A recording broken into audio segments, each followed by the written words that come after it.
17 horas e 12 minutos, Mais Pecuária está de volta e vamos começar a abrir as janelas que nós temos espalhadas por todo o território nacional para trazer informações sobre o tempo para você. E você tem comigo aqui, ó, imagens ao vivo de Cuiabá, capital mato-grossense, que nesse momento tem uma tarde ali acabando de ficar nublada, porque agora há pouco estava chovendo muito lá. A gente viu pelas câmeras aqui uma chuva que, segundo a meteorologia, alcançou até 15 milímetros. A temperatura aqui pela manhã esteve na casa dos 24 graus, neste momento está aí na casa dos 33 graus. Um grande abraço aí para todos os mato-grossenses ligados aqui na programação do Canal do Boi. E agora nós vamos para Minas Gerais. A agricultura familiar de uma propriedade lá em Sabará, em Minas, impulsiona a tradição do cultivo da banana, que é passada de geração em geração. Você vai ver os detalhes na reportagem produzida pelo Minas Rural, da Emater lá de Minas Gerais, que é veiculada aqui em parceria com o Canal do Boi. A produção de banana no município de Sabará, distrito de Ravena, além do valor comercial, tem um valor histórico. A banana em Ravena é cultivada há muitos anos pelos antepassados e a tradição passa de pai para filho, e assim sucessivamente. Essa é a história do produtor Paulo Neres Costa. Ele vem de uma família com tradição no cultivo da banana em Ravena e decidiu seguir os passos dos pais, avós e bisavós. O produtor Paulo César Neres Costa planta banana em 9 hectares, sendo que 6 hectares são de banana prata, maçã, ouro e caturra. O produtor já plantava banana no modo de produção agroecológico e, com a ajuda da Emater, ele resolveu fazer a transição para o cultivo da banana orgânica. Então a gente entende que o processo de certificação trouxe para a gente vários desafios, né? Porque ele trata da cadeia como um todo, né? Ele não é simplesmente o fruto ser orgânico, tem um manejo com a equipe que trabalha, tem o cuidado com a preservação do solo, do meio ambiente. Então a gente foi tomando consciência disso e entendeu que realmente a gente está dentro dessa história, né? E que fazia sentido para a gente buscar então essa certificação para que a gente colocasse o produto no mercado com um valor melhor financeiro, né? Que ajudasse a gente a custear e a ampliar. De acordo com os extensionistas da Emater, a cultura da banana em Ravena, nos tempos atuais, tinha deixado de ser atraente, competitiva e rentável para os agricultores familiares, devido à baixa remuneração. Foi aí que a Emater teve a ideia de formar um grupo de agricultores da região, orientá-los com relação à transição do manejo agroecológico para o manejo orgânico e trabalhar junto com eles em busca da certificação. Hoje o Paulinho a prefeitura, né, ajuda a gente nesse processo. Todo mês a gente faz 2 encontros. E nesses encontros a prefeitura participa, porque a banana é patrimônio cultural, né, do município. Então eles ajudam. Então eles ganharam um certificado, tanto da prefeitura quanto da Emater, que estão em processo de transição. Só com esse certificado de transição agroecológica, o Paulinho já vende com um preço melhor. Ele vende com um preço diferenciado. A banana dele ele consegue competir melhor. Quando tiver com certificado, o preço ainda vai ficar um pouco acima do que ele está vendendo hoje. A ideia de ofertar para as pessoas um produto que já é agroecológico, né, para orgânico, que praticamente o que muda de um para o outro é a certificação, né, porque a comprovação é importante, né, para que as pessoas que estão comprando o produto tenham a segurança, né, de que realmente o manejo todo é feito conforme as normas e certificações que a gente precisa cumprir para receber o selo. Então, para a gente, agricultor, é uma possibilidade que eu tenho de ofertar um produto com um valor melhor de venda, né? Paulo César será o primeiro produtor de banana de Ravena a obter o selo de orgânico concedido pelo IMA, Instituto Mineiro de Agropecuária, e pelo IBD, Instituto Brasileiro de Desenvolvimento. Este selo significa que o produto é cultivado sem substâncias químicas nem transgênicas e está em conformidade com as leis sanitárias, ambientais, trabalhistas e nacionais. Na verdade, tudo que vai, né, contribuir muito para a preservação, né, além da cultura, para a preservação ambiental, né, a prefeitura tem se preocupado realmente em fortalecer essas ações, né? Então, iniciativas como essa recebem todo o apoio do Poder Público Municipal, né, através da Secretaria de Meio Ambiente também, na Secretaria de Cultura, Secretaria de Turismo, a própria Regional de Obras aqui também, né, para que a gente possa realmente desenvolver o melhor trabalho possível e respeitando realmente, né, o meio ambiente, a cultura, né, e com isso fortalecendo também a questão turística, né, que é muito importante para o nosso município, é muito importante para Ravenna também, né, que se fortaleça realmente essa ligação do nome Ravenna com a cultura da banana. Eu estou aqui no distrito de Ravenna, município de Sabará, e vou provar uma banana totalmente orgânica. Eles me garantiram que o sabor é bem diferente, vou comprovar. Deliciosa. A bananeira é cultivada em todos os estados do Brasil e, de acordo com dados da Emater, a sua produção alcançou em 2014 mais de 7 milhões de toneladas. Os maiores produtores de banana são os estados de São Paulo, Bahia, Minas Gerais, Santa Catarina e Pará, responsáveis por 60% da produção nacional. Em Minas, foram produzidas 700 mil toneladas de banana em 2014, sendo que mais de 50% desta produção vem do norte de Minas. Os maiores produtores são os municípios de Jaíba, Janaúba, Nova Porteirinha, Matias Cardoso e Delfinópolis. E agora, com a produção de banana orgânica certificada em Ravenna, além do retorno econômico, porque a caixa de 18 a 20 quilos de banana produzida no modo agroecológico era comercializada entre R$ 50 e R$ 70. Com o certificado de orgânico, passa a ser comercializada entre R$ 90 e R$ 120.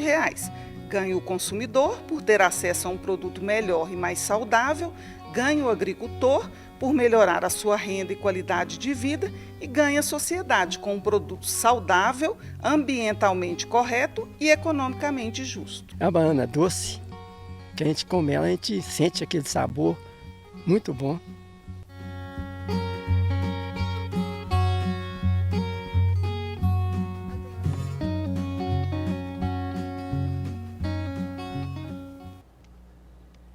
Para garantir uma pastagem de qualidade superior, o investimento em sementes de procedência é essencial.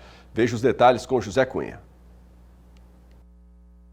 Meu amigo pecuarista, você que está nos acompanhando agora pelo canal do Boi, eu tenho uma informação importante para você.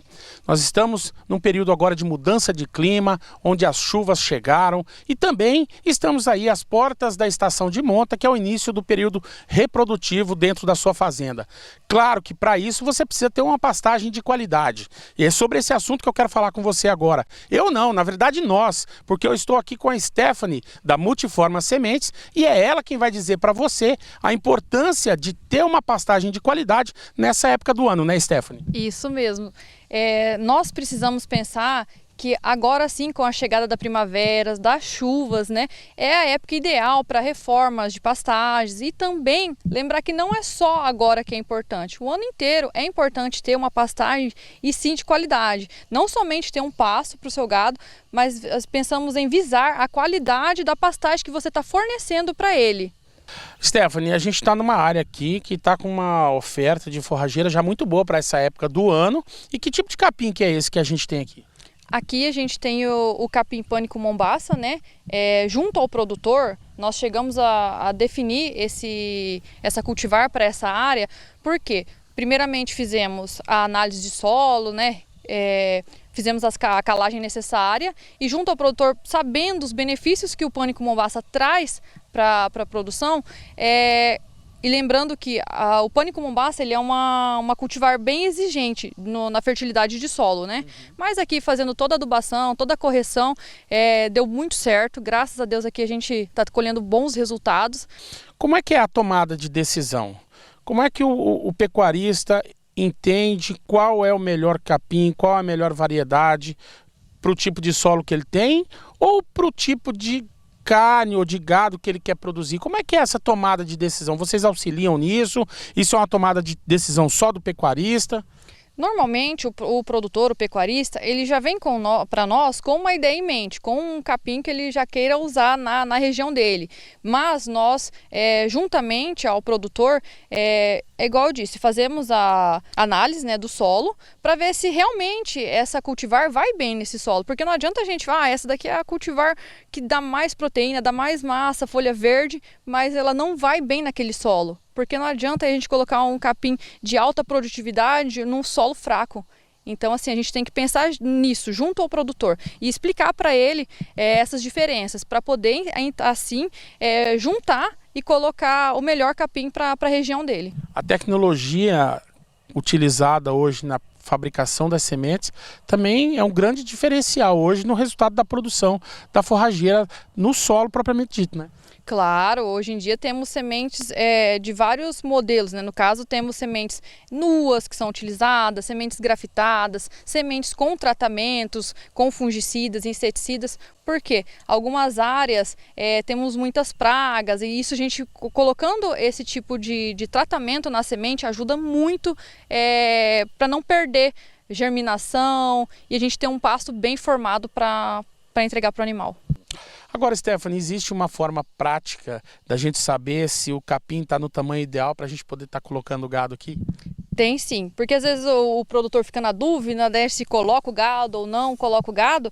A gente pode vir aqui diretamente na braquiária, né, aqui no caso o pânico, Mombaça. A gente faz aquele movimento que a língua do boi, que o boi no caso faz, né, e dá um puxãozinho. No caso, aqui a gente conseguiu perceber que a gente não arrancou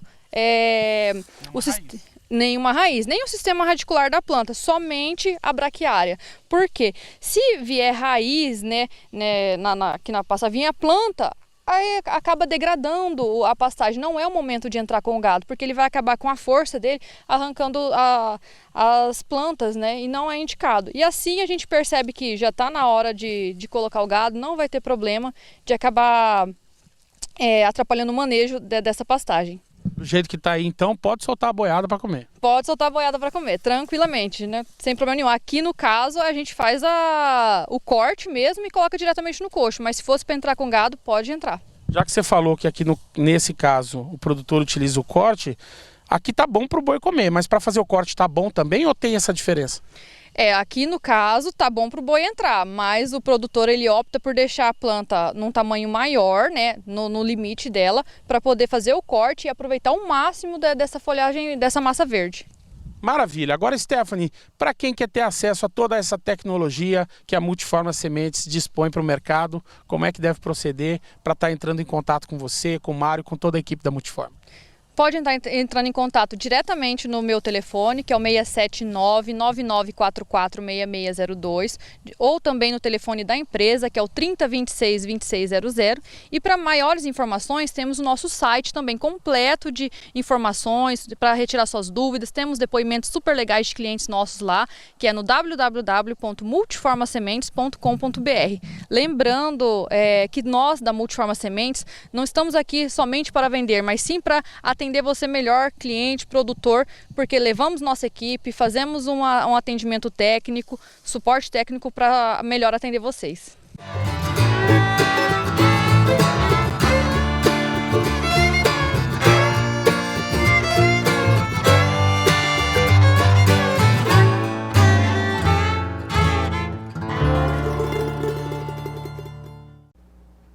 Bom, recentemente você viu aqui no canal do Boi o trabalho do ribeirinho Jailson, que complementa a renda familiar coletando sementes de espécies nativas do Cerrado na Baixada Cuiabana.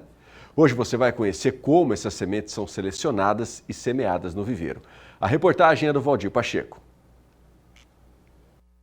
É no município de Nobres, na Vila Bom Jardim, próximo de Cuiabá, mais precisamente no sítio Capão Azul, onde as sementes são beneficiadas no viveiro. Após a coleta pelas famílias ribeirinhas, as sementes são trazidas aqui para o viveiro, plantadas em tubetes e após 3-4 meses estão prontas para ser reintegradas à natureza. No viveiro, as sementes são classificadas e, para isso, é necessário conhecer muitas espécies nativas do Cerrado. O processo é um despolpamento, tratar a semente. Algumas receberão um aditivo para poder estimular a germinação, que é a quebra de dormência. Outras vão semeadas direto. Após esse processo de tratamento, vai haver a germinação, depois vai haver o manejo dentro desse processo até chegar ao ponto de vir para o campo.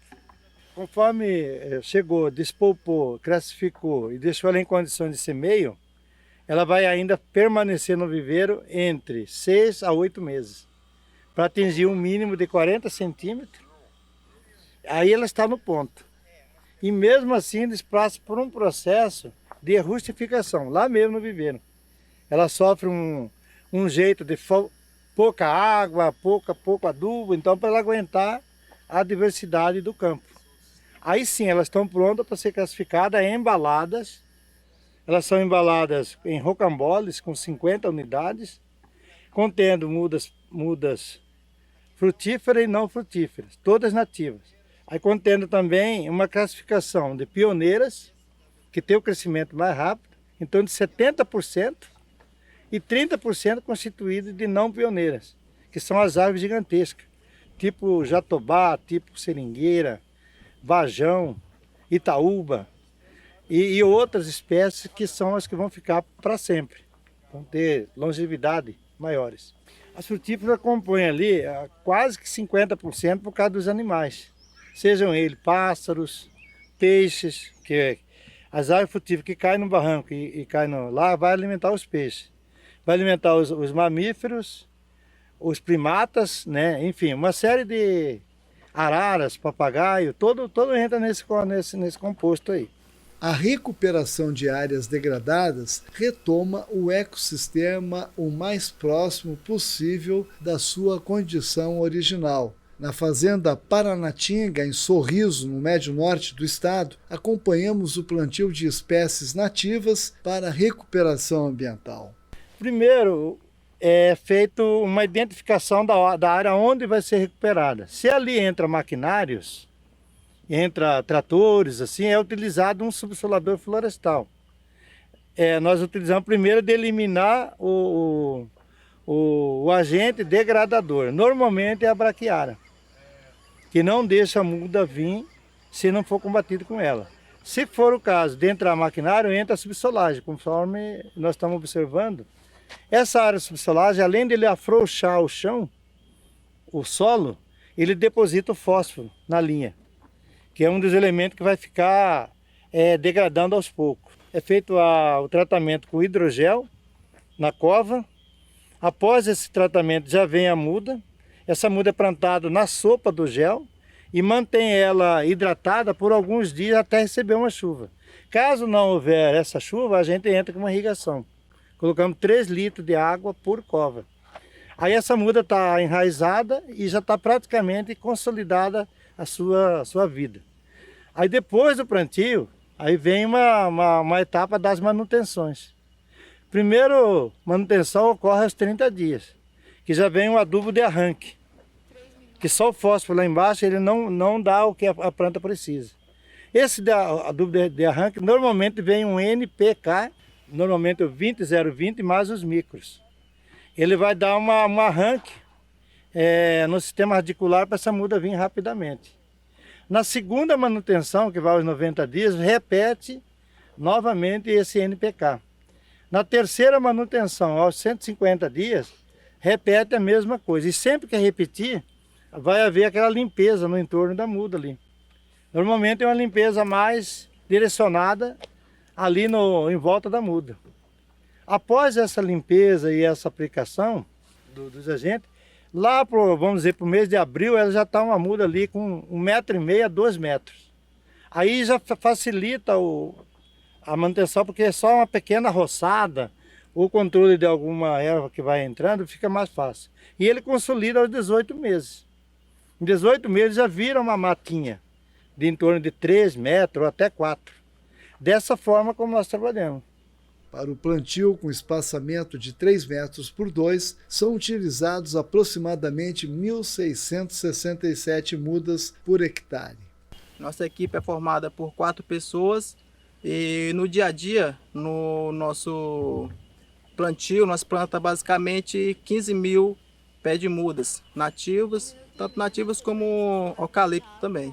A gente entrou, agora acabou de fazer 2 anos, né? E a gente chegou aqui, notou bastante erosão, área degradada, que nem se usava plantar mais. E aí essas áreas que tem um pouco de cascalho, principalmente, facilita escorrer água e virar erosão. Para que um projeto tenha êxito, deve ser elaborado por um gestor ambiental e deve começar com um projeto da área. E deverá ser feito por um especialista em restauração de ecossistemas nativos. Porque nós trabalhamos os 2 viveiros, tanto de Nobres como de Sorriso. O de Nobre é mais bioma cerrado mesmo, né? Que fica lá na Baixada. E aqui no Sorriso ele já pega a bacia amazônica. Então nós temos aqui coletores nos municípios de Alta Floresta, Cotriguaçu, Juruena, do Baixo Telespires e do Baixo Juruena, até o Tapajós. Essas árvores que são trazidas é o mesmo procedimento. Embora elas sejam do bioma amazônico, elas estão todas trabalhadas ali no viveiro Eco da Mata. E elas são distribuídas por exemplo, se tiver uma área degradada lá no Juruena, daqui que veio a semente de lá mesmo, a gente transfere as mudas para lá, né? E assim em qualquer outra parte do estado. Da comunidade Vila Bom Jardim, em Nobres, na Baixada Cuiabana, Valdir Pacheco. Vem aí, leilão especial Top do Criador, dia 11 de janeiro, quinta-feira, às 13 horas, pelo horário de Brasília. Venha conferir animais com genética melhorada dos criadores de Nova Ponte região. Não perca, leilão especial Top do Criador, dia 11 de janeiro, quinta-feira, às 13 horas, pelo horário de Brasília. Realização Sindicato dos Produtores Rurais de Nova Ponte. Transmissão Canal do Boi.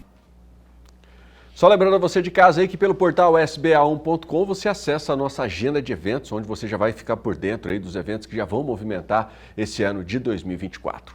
São 17 horas e 34 minutos, hora de uma rápida parada, um intervalo em comercial. Aproveite aí para conhecer as empresas parceiras aqui do SBA. No próximo bloco, fica por aí porque nós vamos falar sobre o fechamento do mercado pecuário nesta primeira semana de janeiro. Eu volto já.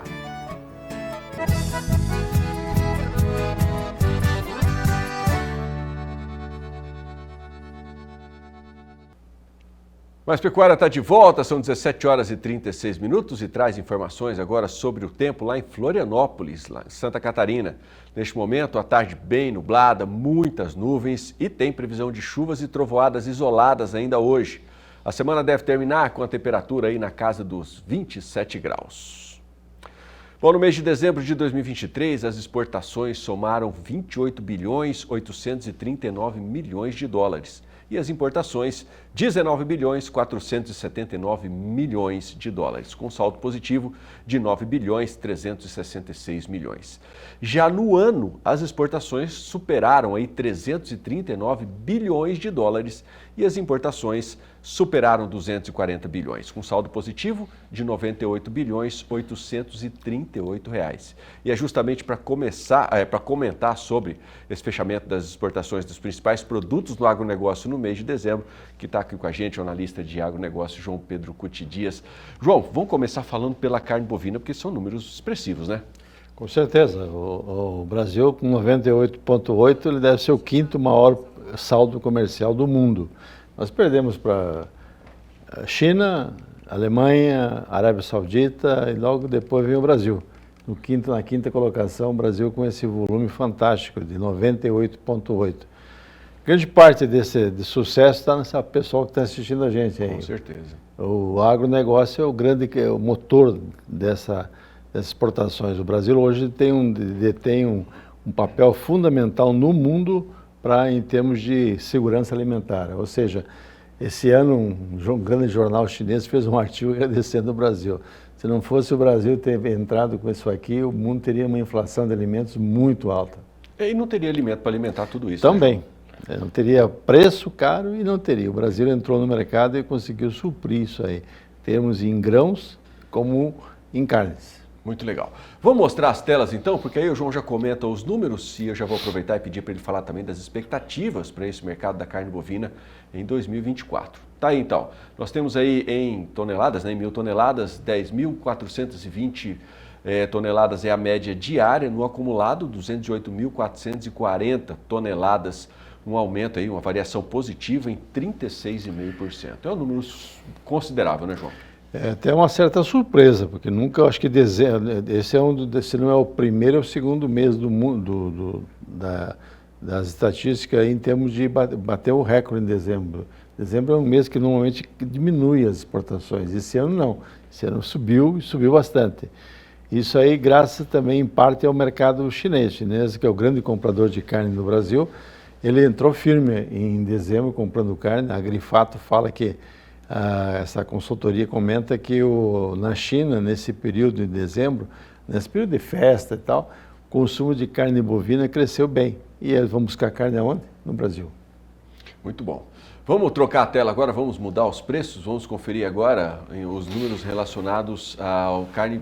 Bom, nós temos aí ainda os números, né, o acumulado de 2022 em 9.451 dólares a tonelada. Esse é o preço, né, João? 4.951. E nós tivemos aí, na contramão do que a gente viu na tela anterior, uma queda aí negativa, né, um valor negativo em 8,1% da tonelada da carne bovina, que fechou 2023 a 4.547. Quer dizer, nós estamos exportando mais e ganhando menos. Exato. Você houve uma queda de preço no mercado mundial, apesar de alguns players como os Estados Unidos, a Argentina, tiveram dificuldade de participar ativamente do mercado, mas o chinês conseguiu, como o maior comprador de carne bovina do mundo, ele conseguiu derrubar os preços. Esse preço, os 4.950 foi a média do ano passado, né, de 22. Nós fechamos 4.500 e pouco dólares agora em 2023. O segundo maior comprador do Brasil são os Estados Unidos. O americano compra muito retalho do Brasil, retalho de cortes, etc. E paga pouco, 3.500, 3.600 dólares a tonelada. O que acontece? É o segundo maior comprador do Brasil, perde para os Estados Unidos, para a China. A China está fora, mais da metade vai para o mercado chinês. Mas o americano também compra muita carne para fazer o quê? Para fazer hambúrguer. Né? Compra carne de vaca, compra retalhos e tal, moe e deve vender por um preço bastante elevado. Não sei qual é o preço do hambúrguer nos Estados Unidos, mas que é bem maior que o preço que eles pagam pela nossa carne, com certeza absoluta. Assim como quem já esteve na China diz que a carne lá não é tão barata, né, João? E eles compram a preços bem módicos aqui. Esse ano eles foram puxando o preço para baixo de maneira surpreendente até. Né? Eu achei que não iam conseguir baixar tanto o preço. É uma queda de braço entre o importador e o exportador brasileiro e o importador chinês, né? Eles estão, esse ano foi um ano de recuperação da produção de suíno deles, né? E essa recuperação do suíno derrubou o preço da carne suína. E por embalo, derrubou um pouco também o preço da carne bovina lá. Legal. Vamos ver agora os preços do suíno. Vamos conferir como é que foram os números relacionados à carne suína nos 22 dias úteis, né, de dezembro. Nós tivemos aí média diária de 4.800 toneladas diárias e no acumulado 96.110, o que mostra aí uma variação positiva, uma alta de 3,9%. O suíno nós vemos crescendo muito, desde que houve a crise na China, a China procurou o Brasil como alternativa para fornecer carne suína para eles. O Brasil tem essa facilidade, ou seja, tem demanda, a gente consegue aumentar. Hoje a carne suína, nós estamos falando em 5.200.000 a produção total no Brasil, sendo exportado 1.120.000. Nós somos hoje, deve ser o quarto maior exportador de carne suína. E o Brasil está lutando para entrar em mercados em que nós não temos uma participação ainda, como o mercado japonês e o mercado da Coreia do Sul, que são dois grandes importadores de carne suína e até agora estão comprando muito pouco do Brasil. Uma das razões era a questão da aftosa. Agora nós temos boa parte do território, especialmente o sul do Brasil, onde que é a concentração maior de produção de suíno, que são áreas sem aftosa bovina e também sem vacinação. Pode ser que agora deva abrir mais esse mercado. Você comentou dessa recuperação do mercado da carne suína lá na China, eles tiveram um problema sério com a peste suína, se recuperaram. Você acha que essa recuperação vai provocar impacto direto nesses números nesse ano de 2024? Olha, o Departamento de Agricultura americano e algumas consultorias internacionais, como o caso do Rabobank, fala que não, que a China vai continuar importando carne bovina e também que ela vai... A China não tem muito espaço físico para criar o animal, o bovino, né? Eles produzem aí, a parte da produção deles normalmente é descarte de vaca leiteira. Que eles fizeram um esforço muito grande para ficar autossuficientes na produção de leite, e conseguiram, laticínios.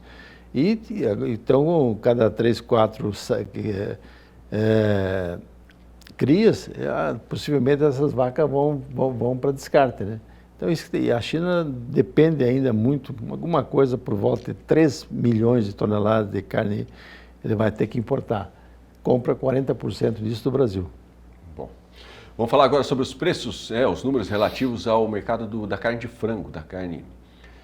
Então nós tivemos aí o frango em 1.000 toneladas, 21.760 toneladas foi a média diária e o acumulado chegou a 435.280, que mostra um crescimento aí de 23,1%.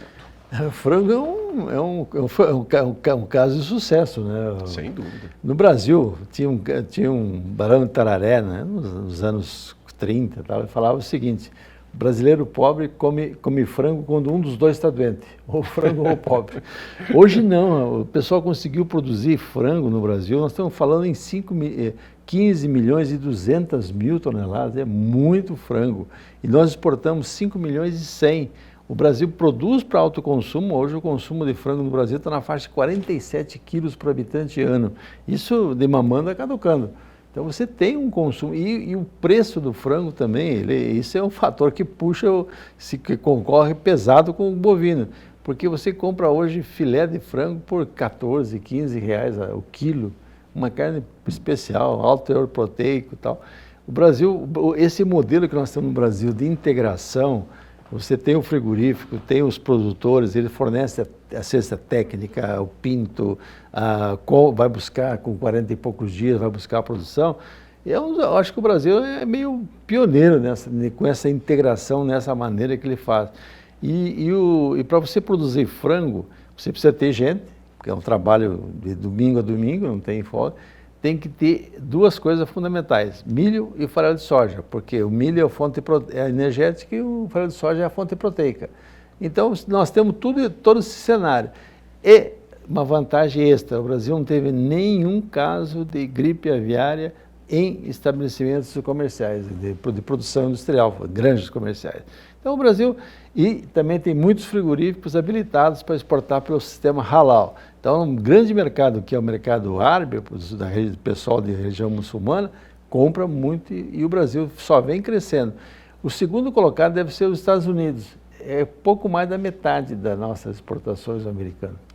O fato da gente chegar no final do ano aí com o milho em alta, a perspectiva de uma quebra na safra de soja, deverá provocar impacto nesses números relacionados ao frango? Já dá para falar alguma coisa? É muito cedo ainda, João? Ele vai ter que repassar os custos, né? 70% do custo de produção de carnes brancas, seja frango ou suíno, é milho e farelo de soja. O ano passado, 2022, o milho chegou perto de R$100. Aí derrubou o preço, chegou a 32 no Mato Grosso. Hoje não, hoje está um processo de recuperação. Que o milho vai subir, vai. Depois, na hora que chegar no milho, a gente vai comentar exportações de milho, vai subir. E principalmente porque a segunda safra do milho vai ficar comprometida pelo atraso da colheita da soja. Então, vai impactar sim. Agora, uma coisa que está acontecendo no Brasil hoje é que você está havendo um esforço, tanto os produtores de grãos, incentivando ao plantio de alternativas ao milho, como o sorgo. O sorgo é um elemento fundamental, é um papel importante na formação da ração seja qualquer animal, bovinos, suínos e aves. O sorgo vai crescer no Brasil e vai crescer bastante nos próximos anos. Dá para a gente mudar a ordem aí, Tauana? A gente colocar agora a tela do milho, já para aproveitar o embalo que o João está falando aqui, para a gente ver os números relacionados ao milho? Bom, tá da soja mesmo? Da soja, né? Impressionante a soja, nós estamos exportando 3 milhões e 800 em dezembro. Normalmente o Brasil, quando chegava em outubro, novembro, praticamente desaquecia as exportações. Esse ano nós estamos chegando em dezembro, exportando 3 milhões e 820 mil toneladas de soja. Soja nós vamos passamos das 100 milhões de toneladas. O ano passado nós exportamos 72 milhões, nós passamos agora para 100 milhões de toneladas. Bom, agora sim entrou aí, Chegou acabou milho, vamos trocando aí, vamos continuar no assunto milho aqui, depois a gente volta na soja. João, tivemos aí uma média diária de 303.190 toneladas e no acumulado 6 milhões e 63 mil toneladas, mesmo assim tivemos um número negativo. João, por quê? No ano passado foi muito, exportou muito, em 22 exportou muito em dezembro. Mas agora, esse ano, nós chegamos a 55 milhões de toneladas de milho. Se você pegar uma safra de 135 ano passado, tira 55, sobra 80. 80 milhões, aí você tem 14 milhões que vai para produzir etanol. Mais ou menos 14 milhões, sobra 64. O Brasil vai 66. O Brasil vai ter dificuldades em termos de milho. Nós vamos chegar com um estoque muito baixo agora em janeiro e você vai ter a primeira safra não vai passar dos 25, 26 milhões. O que acontece?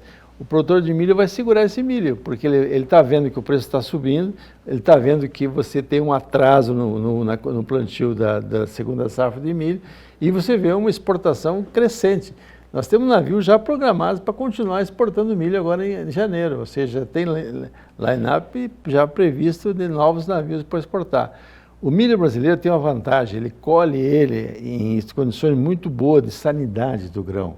Não tem contaminação com aspergilos, não tem com nada. Então, muitos países, como o Japão, por exemplo, que é um país exigente em qualidade de grão, importa milho brasileiro por causa da qualidade. Mas lembrando sempre, Adriano, que 30 anos atrás o Brasil era importador de milho. Hoje ele é exportador e esse ano, 2023, possivelmente ele seja o primeiro lugar no mundo em termos de exportação, superando os Estados Unidos, que era o dava as cartas e jogava de mão. Muito bom. Agora sim, vamos trocar a tela então, vamos colocar a tela da soja aí no ar, para o João comentar os números relacionados à soja, porque quando a gente vê aquele gráfico verde do lado ali, esse crescimento de 97,8%, é que a gente vê que realmente foi um ano muito bom para a soja, né, João? Uma safra cheia, infelizmente o que judiou do produtor é que no primeiro semestre alguns produtores tinham vendido antecipadamente milho, a soja, desculpe, a R$160, né, aqui no Centro-Oeste e tal. E quando chegou na época em março, você teve dificuldade de armazém, dificuldade de transporte, dificuldade nos portos, atrasou, navios ficaram parados, pagaram estadia, pagaram de hemorragia, multa. O que aconteceu? O soja foi castigada com um prêmio negativo de 200 pontos negativos em relação ao preço do bushel em Chicago. Isso dá mais ou menos $5 por saco. $5 por saco é R$25. Então, 160 veio para 130, 128, atrapalhou. Então, uma safra cheia, que tinha plantado com custo alto, não tinha plantado com custo muito baixo, e que depois, apesar de ter uma colheita excepcional, 155 milhões de toneladas, na hora da comercialização o produtor ficou judiado por questão de logística, por questão de porto, por questão de transporte e de armazém. Esse ano, nós plantamos 2,5% a mais, chegamos a 45 milhões de hectares, ou vamos acabar de plantar, porque muitas regiões ainda não acabaram de plantar. Porém, a soja está sofrendo dificuldades. Algumas regiões que estão colhendo, como o caso do Paraná, o caso aqui no sul de Mato Grosso do Sul, a média da produtividade está sendo muito baixa. O pessoal está colhendo 30 a 35 sacos em áreas que ele colhia 60, 65 sacos. É complicado. João, obrigado pela sua participação. Ótima sexta-feira, um bom final de semana para você. Obrigado, vocês também. Um bom trabalho para todos nós. Eu te convido agora para conhecer a tecnologia da nossa parceira TritoCap, um equipamento que realiza a limpeza de áreas agrícolas e pastagens com rapidez e sustentabilidade. O TritoCap é um equipamento extremamente robusto, o que garante uma confiabilidade maior para o cliente, né? Nós temos clientes em várias partes do Brasil e do mundo, né? E algumas áreas de mais difícil acesso em relação à manutenção, como o Pará, Amazonas, Acre, né? A gente sabe que a gente tem algumas limitações aqui no Brasil, mas temos clientes totalmente satisfeitos porque o equipamento é um equipamento que garante o que a gente vende, né? Que está falando aqui que vai fazer o resultado. É um equipamento que não vai ter dor de cabeça, porque todas as peças são comerciais, parte de rolamento, parte de correias, né? Exclusivamente nossa aqui são as facas. O cliente vai comprar a faca aqui às vezes uma vez por ano, né? É bom ter esse planejamento, porque nunca vai faltar esse tipo de acessório na fazenda. As facas são facas de extrema durabilidade, fabricadas com aço Ardox, é um aço patenteado pela SSAB. É uma empresa sueca, líder mundial em metalurgia. É um aço totalmente antiabrasivo, com características únicas, né? O que garante vida útil maior contra qualquer outro tipo de aço. E garantimos aí 600 horas de trabalho, dependendo muito do solo, da vegetação.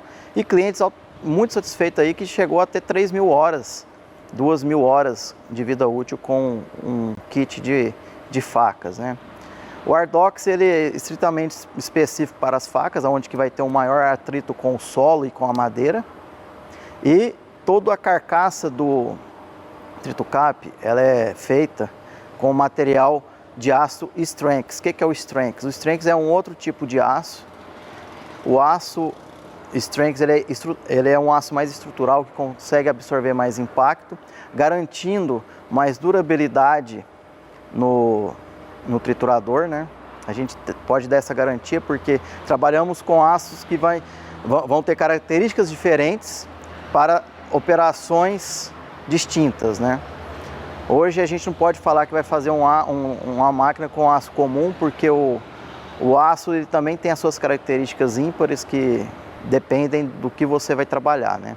E a gente nós temos orgulho de sermos a única empresa do agro certificada pelo Programa de Qualidade Mundial da SSAB, que é o My Inner Strengths.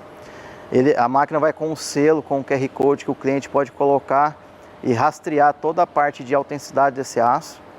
E a gente garante que o aço é feito da mais alta qualidade.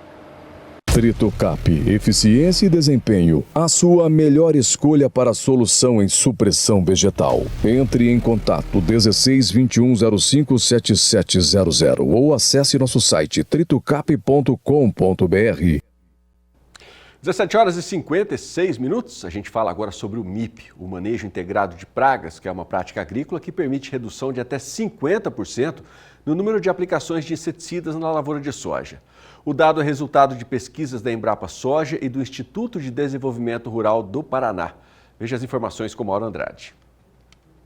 O Instituto de Desenvolvimento Rural desenvolveu um projeto já com resultados onde demonstra a importância e os benefícios para o produtor que adota o MIP, Manejo Integrado de Pragas. Eu estou com Edivan Possamay, ele é técnico do IDR e coordenador desse projeto, além do projeto de grãos sustentáveis. Possamay, satisfação conversar com você. Fala um pouquinho dos benefícios para o produtor que adota o MIP. Então, Mauro, o MIP não é algo novo, né? Ele já existe desde a década de 1970 e desde lá já se conhecia alguns benefícios.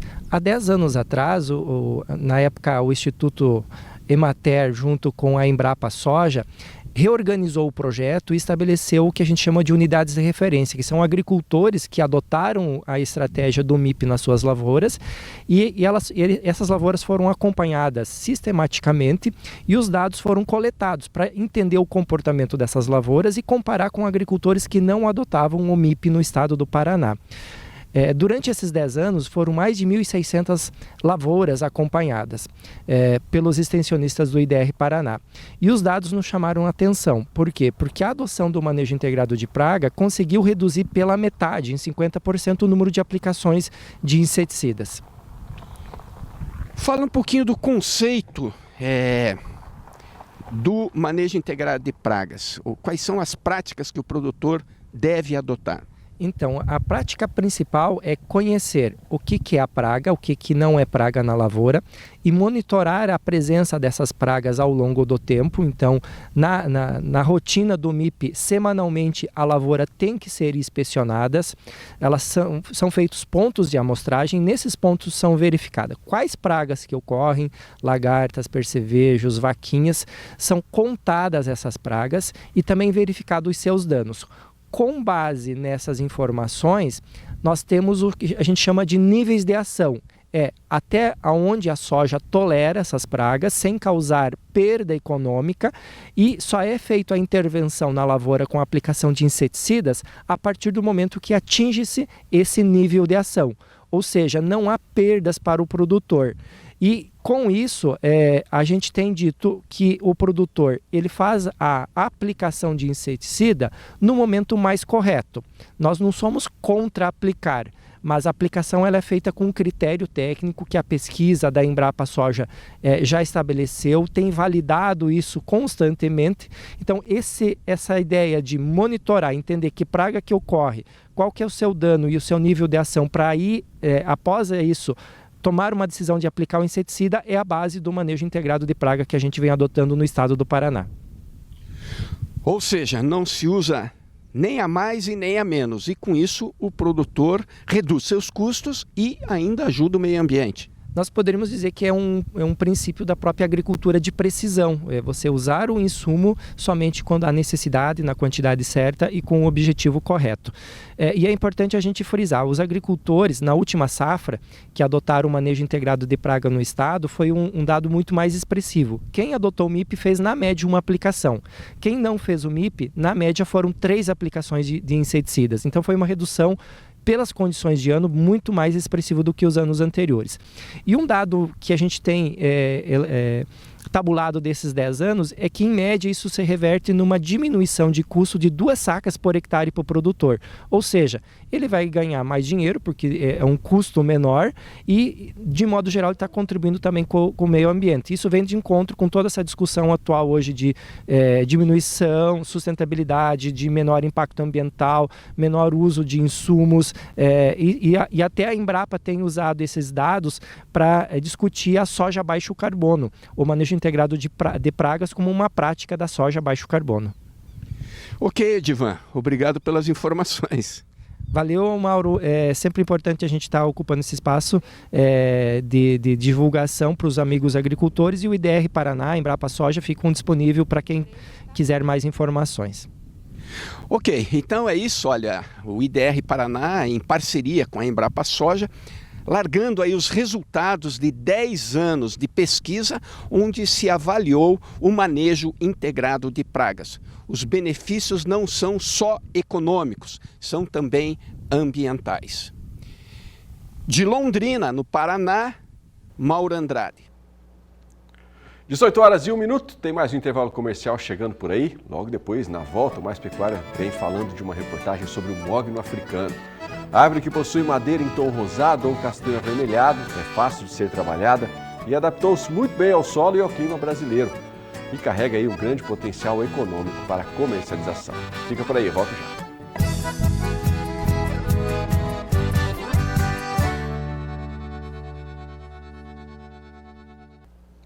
Dezoito horas e 3 minutos e o Mais Pecuária está de volta trazendo informações para você de como está o tempo agora lá em Curitiba, capital paranaense, que nesse momento tem uma tarde com céu nublado, entre muitas nuvens, e tem previsão de chuvas ainda para hoje. Essa sexta-feira deve terminar ainda debaixo d'água lá em Curitiba.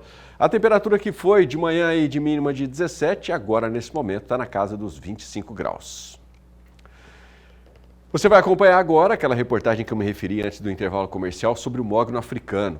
A árvore que possui madeira em tom rosado ou castanho avermelhado é fácil de ser trabalhada, adaptou-se muito bem ao solo e ao clima brasileiro e carrega um grande potencial econômico para a comercialização. Por isso, ela tem atraído a atenção de produtores rurais e investidores que desejam aplicar seu dinheiro em um negócio lucrativo e com retorno a longo prazo. Quem vai contar os detalhes dessa história para a gente é o José Cunha. Foi num local conhecido como Vale do Paraíso, entre as regiões do Céuzinho e o Inferninho, pertinho de Campo Grande, capital do Mato Grosso do Sul, que nós encontramos o produtor rural Saulo Flores. Saulo é um publicitário que sempre sonhou com uma vida no campo, até que ele e a esposa adquiriram uma pequena propriedade de mais ou menos 20 hectares. Ali, Saulo cultiva hortaliças, cria animais e de uns anos para cá resolveu investir em algo que vai levar 20 anos para dar retorno, mas que, segundo ele, vai garantir a sua aposentadoria: o cultivo do mogno africano. Então, eu estava procurando já uma área para comprar, né? Que meu sonho sempre foi morar na zona rural, né?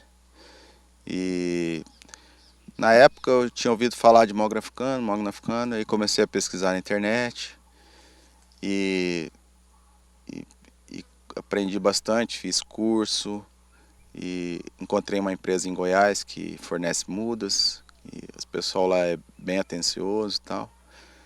E aí eu resolvi separar, comprei a área, separei 1 hectare para fazer essa experiência, né? E plantei 1.200 mudas nesse hectare. E aí vai levar 20 anos para colher. Então, assim, foi uma forma de eu fazer um investimento que serve como uma aposentadoria, assim, para mim, né? Como no Brasil a extração de madeiras nativas, entre elas o mogno brasileiro, são proibidas por lei, o jeito foi investir nas chamadas madeiras exóticas, classe da qual faz parte o mogno africano. Pela experiência dos plantadores, com o tempo, viu que o mogno africano ele se adapta muito bem ao Brasil como um todo, porque são 4 variedades diferentes, cada uma se adequa a uma região do Brasil. Aqui, na nossa região, o mais indicado é a Acaia senegalensis, que é a que eu plantei aqui, que ela aguenta 5 meses, 6 meses de seca sem precisar regar. Saulo, como que é o preparo para você poder colocar essa muda no chão? O preparo ele começa 3 meses antes, fazendo a gradagem do solo, aí aplicando calcário, aí outra gradagem para misturar bem a terra no calcário.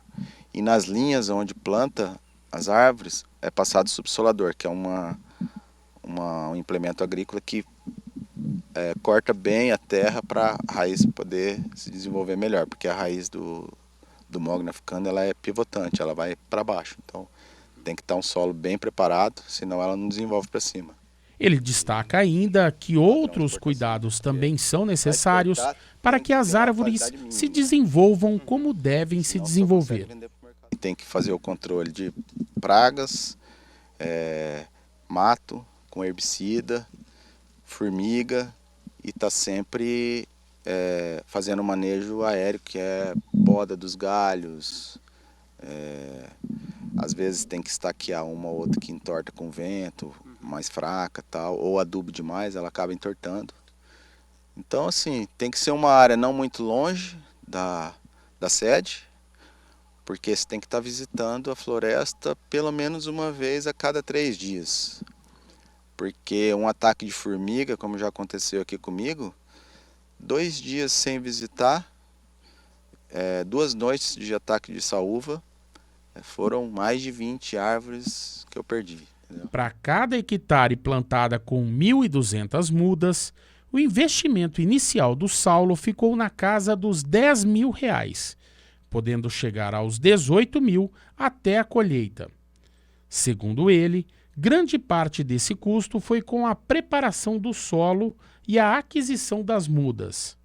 Um valor considerado até baixo se comparado ao ganho final com a comercialização das toras, que devem ser de apenas 30% das árvores que foram colocadas no solo. Essas 400 árvores que é a previsão de colher, hoje elas valem de 500 a 600 mil reais, né? Já só tora bruta. Aí se você tiver... Uma tora bruta 600 mil reais? Não, 1 hectare, por hectare. Um hectare. E a tendência é que se valorize cada vez mais, porque a madeira, a legislação está cada vez mais em cima, né, da colheita de madeira nativa na floresta. Provavelmente vai apertar ainda mais com o tempo e as madeiras de reflorestamento vão subir de preço, a procura vai aumentar. E aqui você faz tudo sozinho, né? Você não conta com nenhuma entidade que te presta uma assistência técnica, que te dá um apoio, que te dá uma instrução, nada. É tudo você mesmo que corre atrás, você mesmo que faz. Sim, tudo aqui foi minha ideia, seleção da área, preparo do solo, tive ajuda, paguei, né, para pessoas fazerem isso para mim, maquinário e tal. Com relação a incentivos do governo, por parte do governo do estado, com relação a incentivos fiscais e financeiros para custeio da plantação, isso também não tem. Ainda não existe uma linha de crédito específica para plantio de florestas, né? Porque o retorno, como é a longo prazo, então geralmente a carência tem que ser também uma grande carência. Então ainda não existe. Talvez no futuro possa vir a existir com maior interesse dos produtores nessa área. E o que tem hoje em dia é no máximo 3 anos de carência, que acaba tendo que sair do seu bolso, porque com 3 anos você ainda não retira nada dessa floresta ainda. Você falou que investiu isso aqui mais então mesmo para aposentadoria, é um planejamento futuro. Assim, comparado com outros investimentos no mercado financeiro, por exemplo, o mogno africano é ou igual ou superior em lucratividade, depende do seu manejo, do jeito que você planta e cuida das árvores. E assim, é um investimento seguro, porque os riscos são controláveis, né? A madeira só se valoriza, a madeira nunca desvaloriza, não baixa de preço. E é uma coisa que eu posso pegar, né? É assim, um investimento. Para mim é mais seguro. Mas para quem acha que o Saulo investe nesse tipo de plantio de árvore somente pensando em ter rentabilidade, está muito enganado. Aqui na chácara há também o plantio de outras espécies de árvores, e é isso que nós vamos te mostrar agora. Aqui o Saulo também faz parte de um projeto de reflorestamento que inclui essas paineiras e outras espécies de árvores. Saulo, como é que você aderiu a esse projeto, a essa ideia de promover também o bem-estar, o reflorestamento, o paisagismo aqui na propriedade? Então, quando eu adquiri aqui a propriedade, os antigos donos, eles criavam gado aqui, né?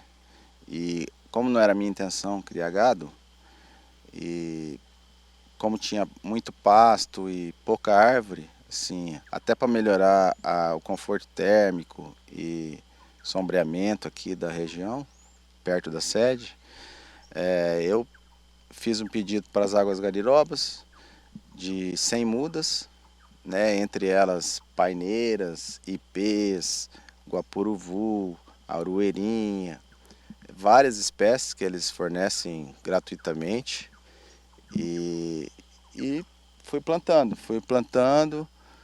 Foi a primeira coisa que eu fiz aqui, foi plantar as árvores, e hoje em dia já estão assim grandes. Faz um pouco mais de 2 anos, e sempre que tem um espaço que eu acho que precisa de uma outra árvore, eu planto. Ainda tem mudas dessa que eu mantive ainda sem plantar. E aí aos poucos eu vou reflorestando. E mais importante de tudo, eu acho que é a qualidade de vida que você vai proporcionar para você, é claro, e para sua família, né, Saulo? Inclusive, a primeira paineira que eu plantei, tem a foto, que foi a primeira, que lá na frente eu vou olhar e vou refletir sobre todo o processo, né? E você plantar uma árvore, acompanhar o crescimento dela, apreciar as flores que ela dá, isso não tem preço, sim. E é dessa forma que o Saulo pretende viver com a família, levando uma vida calma, tranquila, respirando ar puro e comendo daquilo que se cria ou se colhe na fazenda. Mas é claro, com o olhar para frente, pensando no futuro, com a garantia, diga-se de passagem, de uma boa renda.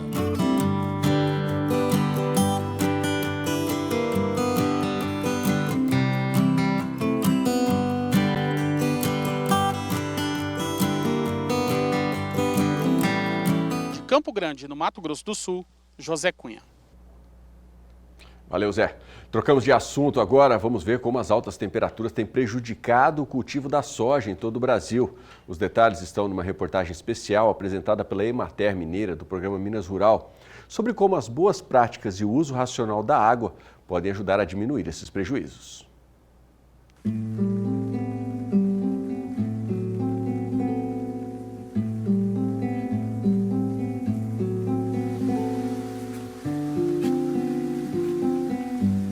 A água é uma coisa que faz parte da nossa vida, em todos os sentidos, mas infelizmente nós estamos vivendo uma crise hídrica sem precedentes, de uma forma generalizada, coisa que antigamente acontecia, por exemplo, na região nordeste, né, brasileira. Isso aconteceu na região sudeste, que é uma região bem servida de rios, de corpos d'água, né, com chuvas mais ou menos regulares. Mas dois problemas aconteceram nos últimos anos. Um deles é um problema climático, um problema relacionado mesmo com o clima, né? A mudança climática é uma coisa que a gente tem poucos elementos para fazer uma mudança tão drástica. Existem, sim, elementos humanos para interferir de forma positiva na questão climática. Um segundo problema está relacionado com a atividade humana, que é esse que preocupa mais. Ao impermeabilizar o solo, né, asfalto, concreto, abertura de estradas, construção de cidades, e no meio rural, por exemplo, a falta de cobertura vegetal, o pisoteio e a compactação do solo, e desmatamento no meio rural, queimadas principalmente. Tudo isso impermeabiliza o solo, dificultando a infiltração da água no terreno. O solo, então, estando desprotegido, vem a consequência que é o escoamento da água e a enxurrada. Esse efeito, né, da atividade humana, somado com a questão das mudanças climáticas, trouxe para nós, então, uma insegurança hídrica, né, que a gente está vivendo, então, nos últimos anos. Na vegetação natural, o solo ele é coberto de vegetação, quer seja nativa, no caso do ambiente natural, quer seja vegetação exótica, no caso da agricultura. Milho, capim, pastagem, café, seja que tipo de cobertura vegetal, o ideal é que esse solo esteja o mais coberto possível. Essa é uma maneira interessante, boa, da gente proteger o solo e favorecer a infiltração da água. Existem práticas edáficas, que são práticas de manejo de solo, por exemplo, fazer a aração e a gradagem, o preparo do solo em nível, usar matéria orgânica, compostagem, uma série de técnicas que você melhora as condições do solo para que ela aumente a infiltração e o armazenamento de água. Mas existem também um grupo que são chamadas práticas mecânicas, que através então de máquinas e equipamentos são feitas práticas de conservação do solo, e as principais práticas que são conhecidas e são demonstráveis são as bacias de captação de enxurradas ou de águas pluviais e os terraços ou terraceamento, que controla o escoamento da água superficial, as enxurradas, armazena essa água nesses ambientes, a bacia ou terraço, e essa água lentamente vai infiltrando, corroborando com o abastecimento do lençol freático, com as nascentes e os cursos d'água. Essa área aqui recebeu a obra de terraceamento do projeto de revitalização do Rio São Francisco, e esse terraceamento normalmente é feito em áreas mais planas, né, onde é possível fazer esses camalhões que seguram a água da chuva. Essa água vai infiltrar no solo, né, e depois, logo abaixo, vai surgir nas nascentes ou nas laterais dos córregos. Daí a importância, né, de proteger as nascentes e proteger também as matas ciliares, né, que estão em volta dos córregos, porque ao longo de todo o córrego há novas surgências. E toda essa água que vai nascer ali embaixo, ela tem que antes infiltrar no solo. E para que ela infiltre, principalmente em áreas de lavoura, em área de pastagem, uma das formas que existem é o terraceamento. No caso aqui dá para ver que está com bastante água acumulada, mas daqui a 1 ou 2 dias essa água vai sumir, vai infiltrar e vai descer ao longo do subsolo e vai nascer nas nascentes ali embaixo. Esta água das chuvas que infiltram no terraço beneficiam imediatamente essas lavouras, né, que estão plantadas próximas a ele. o solo ali em volta do terraço vai ficar mais úmido, vai beneficiar a cultura que está ali plantada. E em área de pastagem, né, o pasto ali acaba dando maior produção de massa.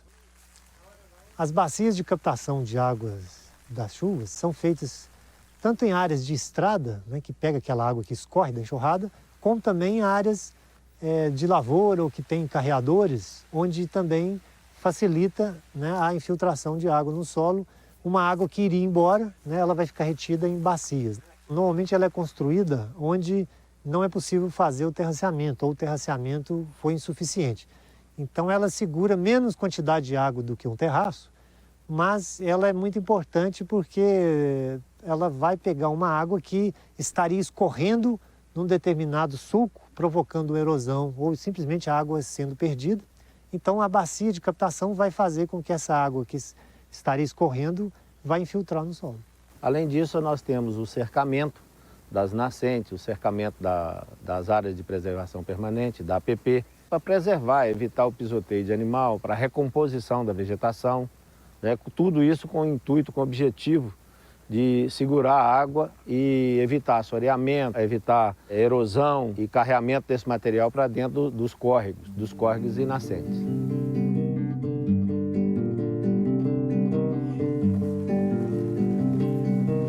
Hoje é muito importante você fazer a cultura com um sistema de cobertura vegetal para ajudar a conter a água, segurar a água no solo. Aqui nós estamos vendo essa área de milho aqui, ó, que não tem cobertura vegetal.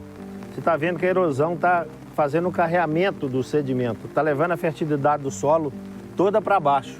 A cobertura vegetal, ela retém toda a umidade, retém a água e retém também os nutrientes do solo. As estradas, elas constituem hoje um problema muito sério na questão da água. A estrada rural, ela tem um problema particular. Elas são feitas no nível do terreno. Todo ano passa a máquina ali, tira um pouco de terra, a própria enxurrada vai levando aquela terra. Então a estrada que antes era no nível, ela vai se tornando uma coisa encaixada, num canal. Então a água não tem onde escapar aqui. A água da chuva cai aqui dentro, corre e vai então criando volume, criando maior velocidade, maior intensidade, causando mais problemas. O que se deve fazer é trabalhar com a implantação de técnicas de conservação ou adequação ambiental de estradas vicinais. Essa estrada tem que ser abaulada de forma que você tenha a drenagem conduzida propositadamente para um dos lados ou para os dois lados, e essa drenagem então é conduzida para essas bacias de captação ou terraços que funcionam como um ambiente que capta essa água de enxurrada, armazena e faz ela infiltrar. Existem estudos que mostram que 60% da turbidez e do assoreamento dos rios são causados por estradas vicinais ou estradas rurais. Então é um ponto que se tem que ter muito cuidado quando a gente fala de segurança hídrica ou de manejo de água. Ela tem hoje uma importância ambiental muito significativa. E é nesse ponto que a gente, então, faz esse trabalho.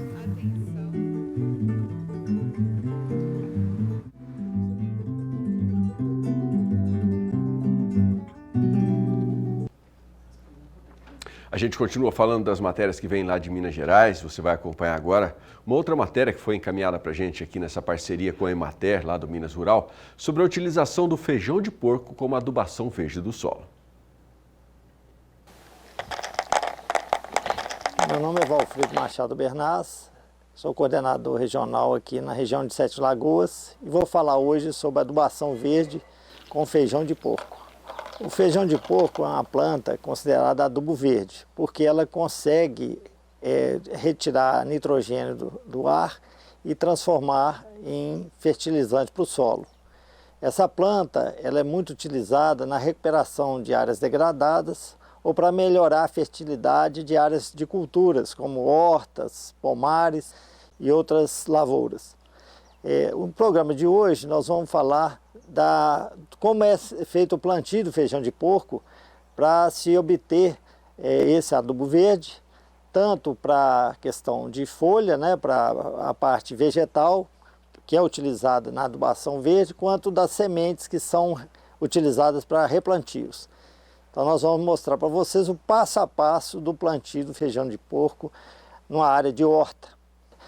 Para fazer esse plantio, eu vou utilizar os seguintes ingredientes. Primeiro, o calcário, que é um corretivo de solo, né, muito utilizado em quase todas as culturas. O composto orgânico, que é muito importante porque contém nutrientes necessários para o desenvolvimento das plantas. E a farinha de osso, que no sistema orgânico é muito utilizada e é uma fonte importante de fósforo e cálcio para as plantas. E as sementes do feijão de porco, né, que são colhidas em vagens recém-plantadas, né, da última safra. O primeiro passo é a aplicação do calcário no solo. O calcário é um corretivo que ele é importante para que ele possa tirar a acidez do solo. Nesse solo, a necessidade de calcário é de 200 gramas por metro quadrado. E esse copinho já é calibrado para a distribuição dessa quantidade. Um copo dá exatamente 200 gramas de calcário. Então o calcário ele deve ser incorporado ao solo através de uma enxada, né? Incorporado numa camada em torno aí de 20 centímetros, né, de profundidade, para que ele possa reagir com o solo, né? Embora o feijão de porco seja uma planta tolerante a solos de baixa fertilidade, quando se aplica o calcário, melhora as condições para que a planta produza mais sementes, vegete mais e produza mais adubo verde. Preparei o canteiro. A partir de agora eu vou fazer as covas. Essas covas, também chamadas de berços, devem ser feitas a cada 40 centímetros entre elas. Então a cova não precisa ser funda, em torno aí de 15 centímetros de profundidade, a medida aproximada. E entre linhas de plantas eu coloco aqui meio metro de distância. Isso para que essa planta faça uma boa cobertura do solo quando ela estiver em desenvolvimento. A farinha de osso, como ela é uma fonte de fósforo e cálcio, a quantidade dela é em torno de 1 colher de sopa. É colocada no fundo de cada cova, essa quantidade, porque a raiz da planta que vai buscar esse adubo lá no fundo. O adubo orgânico é colocado em torno de 200 a 300 gramas por cova. Essa matéria orgânica ela tem uma função muito importante, que ela retém água no solo e fornece nutrientes para a planta também. Então a planta, logo que nasce, ela vai encontrar um ambiente ideal para que ela possa desenvolver. Ou seja, vai estar o fertilizante, a matéria orgânica e a umidade necessária para ela germinar.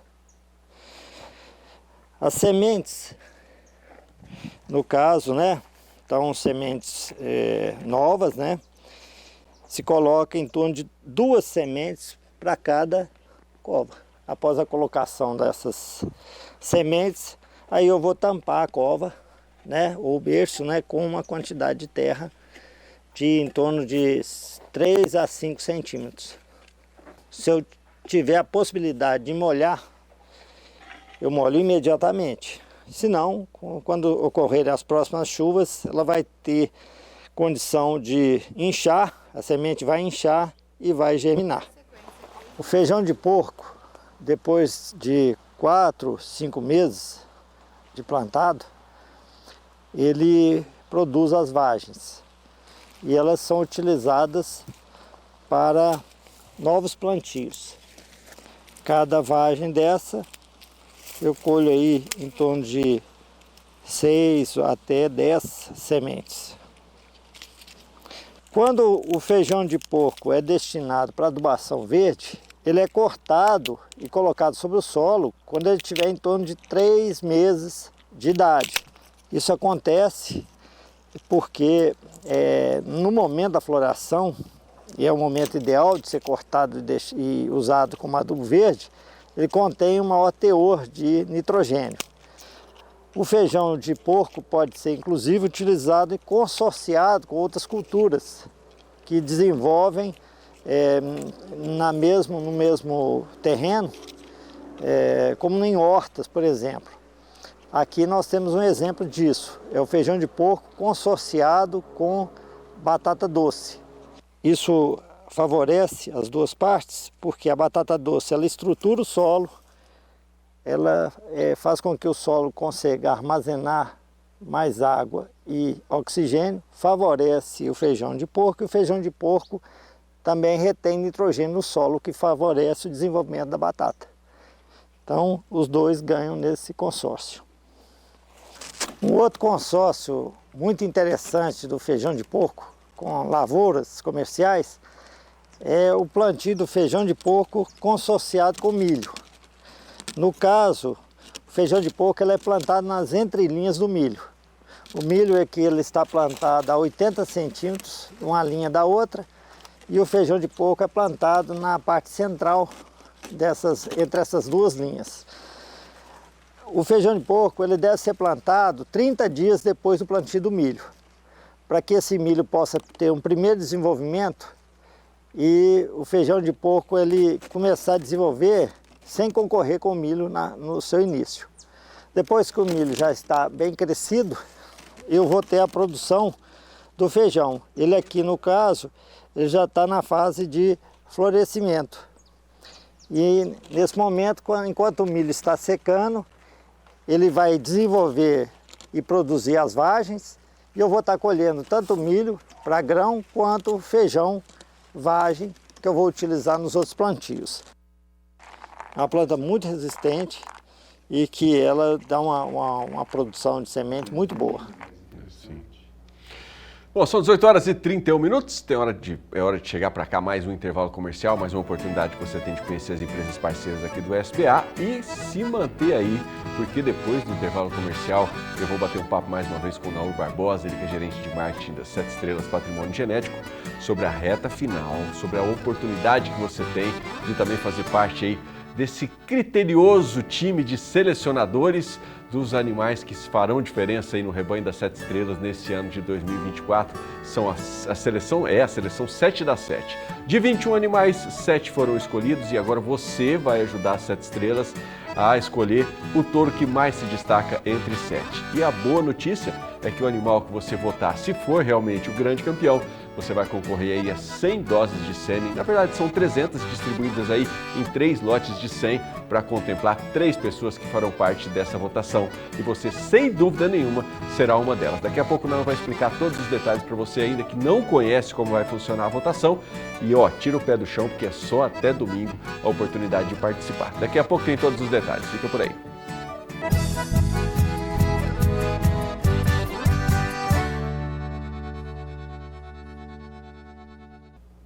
Estamos de volta, 18 horas e 34 minutos e você tem comigo na tela agora imagens ao vivo da capital paulista, São Paulo, que nesse momento tem aí um começo de noite nublado, com algumas nuvens e a meteorologia indica previsão de pancadas de chuvas rápidas ainda hoje.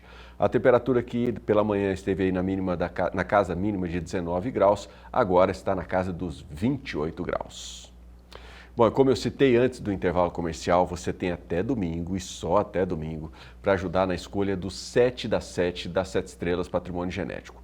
Já virou tradição aqui na programação do Canal do Boi, todo final de ano, começo do ano seguinte, a 7 Estrelas traz aqui a oportunidade de você ajudar a escolher os 7 animais, os campeões entre 7 animais que são escolhidos num crivo rigoroso, esse ano mais rigoroso ainda, formado por grandes nomes da pecuária nacional. E desses animais você ajuda a escolher os 3 primeiros colocados, que sem dúvida nenhuma vão fazer diferença ao longo de todo um ciclo dentro da pecuária nacional. Eu estou tendo a grata satisfação de receber aqui mais uma vez no Mais Pecuária o Naur Barbosa, que é gerente de marketing, para orientar você de casa que ainda não conhece sobre essa oportunidade de fazer essa votação aí, sobre como participar. Mais uma vez, prazer recebê-lo aqui, uma ótima tarde. Obrigado pelo espaço, Adriano, boa tarde. Assim, quero agradecer profundamente essa parceria que nós temos, Adriano.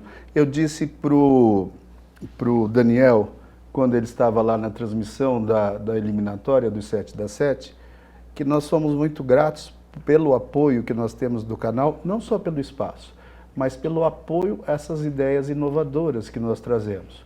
Então, todas as iniciativas que a gente tem e que são novidades, temos o apoio da direção e de toda a equipe que está sempre pronta lá nos prestigiando. Sem dúvida muito obrigado nenhuma. A todos vocês. Essas iniciativas são sempre muito bem-vindas. Para o pessoal que está acompanhando a gente, não conseguiu acompanhar as edições anteriores, eu vou pedir para que você dê aí um apanhado do que nós estamos falando e já oriente também nessa questão de aproveitar essa reta final e quem sabe ser aí um dos 3 contemplados com sêmen dos animais campeões. Vamos falar assim dos princípios básicos da seleção do 7 da 7. Ela nasceu com a geração 2020, 2018, foi realizado o primeiro em 2020, e aí depois 21, 22 e agora 23. Nasceu de uma necessidade que nós tínhamos de mostrar o trabalho das 7 estrelas, a renovação, essa nova vamos dizer, vertente de trabalho coordenada pelo Juliano Beraldo, e nós estávamos enfrentando a pandemia. Então, a nossa dificuldade de levar pessoas, né, para eventos presenciais era muito complicado. Fizemos a primeira edição, escolhemos os animais entre os melhores da geração e colocamos 7 em votação. O público gostou muito da ideia, participou intensamente e elegeu na primeira edição Golias 7 estrelas. Na segunda, aí repetimos no ano seguinte, já com a parceria com vocês, através do Canal do Boi, um sucesso ainda maior, e vocês elegeram Bombado 7 estrelas, show de venda de sêmen na Central CRV. Na terceira edição, vocês elegeram Colosso 7 estrelas, também contratado lá da CRV, o vice-campeão por uma pequeníssima diferença, que hoje também está bem pequeno, depois nós falamos, viu, Adriano? E o Chumbado 7 estrelas é contratado aqui da Genética BR, e assim por diante. Esses touros, com a colaboração de vocês, se destacaram e foram consagrados, inclusive Golias, Blindado, os animais que já têm produtos nascidos, Adriano, inclusive até o Colosso mesmo, já tem uma produção recém-nascida aí, com cerca de 60 dias, dessa última geração de nascimentos, e todos muito bem comprovados nos seus produtos, que é o que importa, né? O touro se prova mesmo no filho que ele produz. Então, estamos muito satisfeitos e agradecemos muito a colaboração de todos vocês. Desde o começo, Adriano, me perguntavam se era uma enquete de rede social. E nós fizemos questão de não fazer uma votação tão simples assim. Ela é simples de ser realizada, preenchida, é toda digital, mas é importante que nós tenhamos informações dessas pessoas. Uma das repercussões mais ricas que nós temos dessa promoção é observar o que o mercado está pedindo. E dessa vez, né, nós tivemos aqui o júri, composto inclusive por todas as centrais de sêmen do Brasil, que também deram a sua opinião, porque eles também têm esse filtro, esse feeling do que o mercado está pedindo. E aí nós tivemos essa colaboração e agora vamos ter a colaboração de vocês novamente participando e elegendo o campeão entre os 7 que esses 11 jurados elegeram aí como os melhores da geração 2021. Legal, você tem aí na tela já um vídeo rápido. Aqui você tem condição de ver aí por curto espaço de tempo os animais. Tem o QR Code ali que você, apontando a câmera do seu celular, você vai direto para a votação. E lá na votação, quando você estiver dentro do ambiente aí do preenchimento do formulário para a votação, aí sim você tem condição de ver o vídeo um pouco mais comprido, analisar muito bem o animal que você quer avaliar, tem lá todas as DEPs desse animal, tem o animal visto por dentro e por fora, então você pode lá ter acesso a todos os dados desses animais, tá aí o júri que foi criteriosíssimo nesse ano para escolher, tanto que daqui a pouco eu vou pedir para o Naur comentar sobre isso, a diferença entre os animais que estão fazendo parte aí desses 3 primeiros colocados é praticamente irrisória, né, Naur? Na verdade, Adriano, assim, agora estão se destacando 2 animais com uma diferença muito pequena para o campeão. Mas na questão técnica, vamos dizer, e na avaliação desses profissionais, 11 profissionais, né, Adriano, não foram 3, foram 11, então... E são nomes que, pelo amor de Deus, né, dispensam a apresentação. De muita experiência, muito conhecimento, nomes da pesquisa científica, então, pessoas de alto gabarito que julgaram esses animais e também nessa forma, entre os 7, a variação das notas foi muito pequena, assim, e até nos surpreendeu isso. Não houve nenhum animal que se destacasse extremamente em relação aos outros. Variações pequenas, mas que foram classificando e eliminando, daí deixando apenas 7 dos 21, como era o propósito da A gente tem, trabalho. inclusive, aí um frame de uma imagem que mostra esse grupo de jurados e temos ali grandes nomes da pecuária nacional, pessoas ligadas aí às centrais de sêmen, o Totti ali da Embrapa, enfim, grandes nomes. Eu particularmente não conheço todos pelo nome ali, o Naur pode me ajudar aqui, mas temos ali representantes que, sem dúvida nenhuma, chancelaram 7 animais que se destacam pela beleza racial e com características, biotipo frigorífico, é o que o mercado busca hoje, com toda a capacidade das 7 estrelas de colocar no mercado aí animais diferenciadíssimos que, como eu disse agora há pouco, qualquer um desses 7, assim como se for lá, eu diria que a expressão clara e máxima do tanto faz estão nesses 7, né? Porque quem quer realmente, quem busca o melhoramento genético para uma carne de qualidade no Nelore, tem aí 7 ferramentas diferenciadíssimas para fazer essa seleção. Na verdade, Adriano, até como nós conversamos na última entrevista, falamos muito sobre as DEPs, que são diferenças esperadas na progênie. Na realidade, quando você observa um animal desses, muitas vezes aquele que mais te agradou pode não ser exatamente o que vai ter a produção mais comprovada. Então, dentro desses 7, a variabilidade vai ser muito pequena, porque foram trabalhados todos os quesitos, avaliados por profissionais com um olhar afinado, técnico. Então, agora você vai escolher por questões de gostos particulares e que vai ganhar o gosto particular da maioria. Então, mas assim, eu acredito, na minha forma de enxergar, principalmente a seleção de Nelore, que as diferenças entre os 7 e talvez até mesmo dos 21, viu, Adriano, sejam muito pequenas quando você vai diluir essa genética numa população que pretende melhorar a produtividade daquele rebanho. Então, é uma questão de escolha, é óbvio que o campeão é sempre o campeão. Sim. Né? Em qualquer atitude que tenha uma competição ou uma comparação, entre 2, tem um que vai ser considerado melhor. Mas tenho certeza que esses 7, e quiçá os 21, ou quiçá toda aquela safra que nós falamos, e que vai estar à venda, viu, Adriano? Vai estar à venda dia 23 de março no leilão Patrimônio Genético, presencial na Crisul, nos preparativos para a Expo Grande 2024.